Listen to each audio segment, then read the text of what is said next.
Баршаңызға сәлем достар, каналыма қош келдіңіздер. Бүгін сіздерге осындай дәмді варенье жасап, және оны банкаға қалай жабу керектігін көрсететін боламын.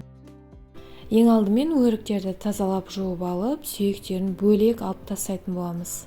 Мен уақытты үнемдеу мақсатында дәл сол процессті түсіргенім жоқ. Сүйектерінен ажыратып алған өріктерді ыдысқа салып, үстінен қант саламыз. Және де тағы да қалған бөлігін салып өріктің үстінен тағы да қантты құямыз. Сол кезде өрік пен қантымыз бір-біріне жақсы араласып дайын болып тұрады қайнатуға. Мында менде өріктер 3 кг өрікке 2 кг қант салдым, және ешқандай су араластырғаным жоқ. Қант өзі еріп, өз суы шықты.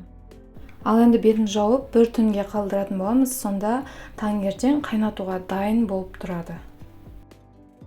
Таңертең өріктерімізді орташа отқа қойып 3 минут қайнатып аламыз. 3 минут қайнап болған соң газды өшіріп, суығанын күтеміз.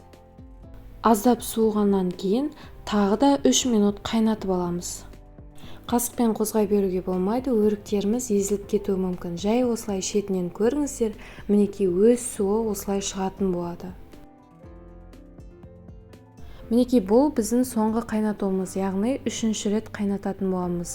3-ші рет қайнатқанда 20 минутқа қайнатамыз, және қайнап болдау деген кезде осылай бетіндегі көбіктерін алып тастаймыз.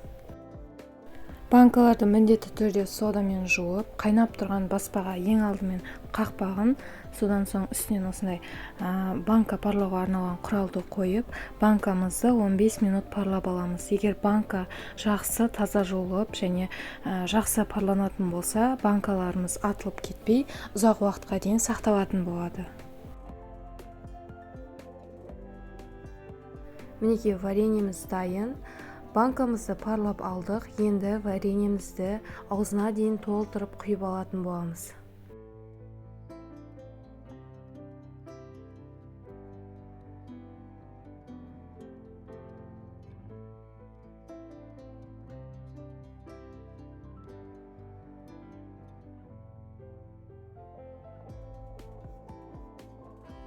Бетінде осындай көбік қалып кетсе, қасықпен алып тастаймыз. Ең алдымен қақпақты қойып, ауа қалмағанына көз жеткізіп аламыз. Ал енді қақпағын қатты бекітіп жауып тастаймыз. Келесі қалған банкаларымызды да дәл солай жауып алатын боламыз.